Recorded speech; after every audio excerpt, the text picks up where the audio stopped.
ഭൂമിയുടെ അടിത്തട്ടിൽ ലക്ഷക്കണക്കിന് വർഷങ്ങളായി ഒളിഞ്ഞിരുന്ന ഒരു ചരിത്ര രഹസ്യമാണോ ഇടുക്കിയിൽ ഇപ്പോൾ പുറത്തു വന്നിരിക്കുന്നത്? രാജകുമാരി ഗ്രാമപഞ്ചായത്തിലെ മുരിക്കുംതൊട്ടി ഗ്രാമവാസികൾ ഇപ്പോൾ ഒന്നടങ്കം ഒരു വിചിത്ര വസ്തുവിന് മുന്നിൽ അത്ഭുതപ്പെട്ടു നിൽക്കുകയാണ്. സാധാരണ ഒരു തൊഴിലുറപ്പ് ജോലിക്കിടെ മണ്ണിൽ നിന്ന് കിട്ടിയ ഒരു കല്ല് ചരിത്രാതീത കാലത്തെ ഏതോ ഭീമൻ ആനയുടെയോ മാമത്തിന്റെയോ അണപ്പല്ലാകാൻ സാധ്യതയുണ്ടെന്നാണ് വനംവകുപ്പ് അധികൃതർ പറയുന്നത്. കാണാം ആ കൗതുക കാഴ്ച.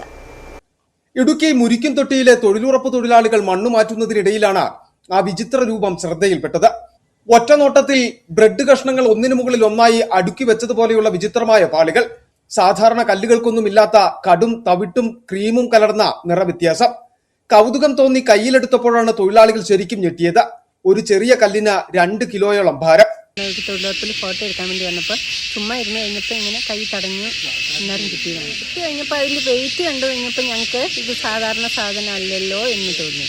അപ്പോൾ ഞങ്ങളത് ഓരോരുത്തരെ കാണിച്ച് അപ്പൊ അങ്ങനെയാണ് ഇങ്ങനെ ഒരു ഇതിലേക്ക് വന്നത്. വിവരമറിഞ്ഞ് ഓടിയെത്തിയ നാട്ടുകാരും ഇതോടെ അത്ഭുതത്തിലായി. വനംവകുപ്പ് അധികൃതർ സ്ഥലത്തെത്തി പ്രാഥമിക പരിശോധന നടത്തിയതോടെയാണ് കൗതുകം കടുത്ത ആകാംക്ഷയ്ക്ക് വഴിമാറിയത്. ലക്ഷക്കണക്കിന് വർഷങ്ങൾക്ക് മുമ്പ് ഭൂമിയിലുണ്ടായിരുന്ന ഐസേജ് സിനിമകളിലൊക്കെ നമ്മൾ കണ്ടിട്ടുള്ള വംശനാശം സംഭവിച്ച മാമത്തുകളുടെയോ അണപ്പല്ലിന്റെ ഫോസിലാകാം ഇതെന്നാണ് ഉദ്യോഗസ്ഥരുടെ നിഗമനം. ശാസ്ത്രീയമായി പരിശോധിച്ചാൽ ആനകളുടെ അണപ്പല്ലുകൾ സിമന്റം എന്ന പദാർത്ഥം കൊണ്ട് ഒട്ടിപ്പിടിച്ച ഇനാമൽ പാളികളാണ്.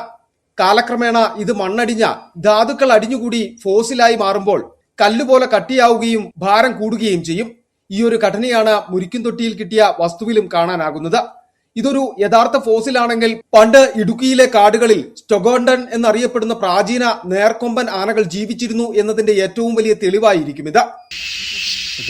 തൊഴിലുറപ്പ് തൊഴിലാളികൾ റോഡ് വൃത്തിയാക്കുന്ന സമയത്താണ് ഇതുപോലത്തെ ഒരു രൂപമുള്ള ഒരു സാധനം കിട്ടിയത്.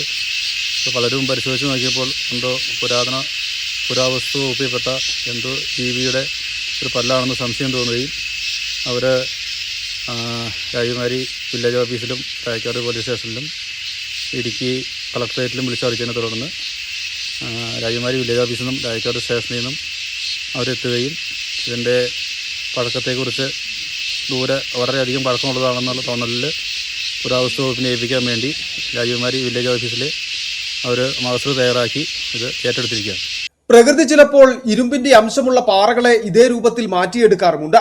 അതുകൊണ്ട് തന്നെ ഈ വിചിത്ര വസ്തു വെറുമൊരു പാറക്കഷ്ണമോ അതോ കോടാനുകോടി വർഷങ്ങളുടെ പഴക്കമുള്ള ചരിത്ര ശേഷിപ്പാണോ എന്നറിയാൻ റവന്യൂ അധികൃതർ പുരാവസ്തു വകുപ്പിന് കൈമാറാൻ ഒരുങ്ങുകയാണ്. ലാബ് പരിശോധനകൾ പൂർത്തിയാകുന്നതോടെ ഇടുക്കിയുടെ മണ്ണിൽ ഒളിഞ്ഞിരിക്കുന്ന വലിയൊരു ചരിത്ര രഹസ്യത്തിന്റെ ചുരുളടിയുമെന്ന പ്രതീക്ഷയിലാണ് ശാസ്ത്രലോകവും മുരിക്കുംതൊട്ടി ഗ്രാമവും. സിറ്റി വിഷൻ, രാജകുമാരി.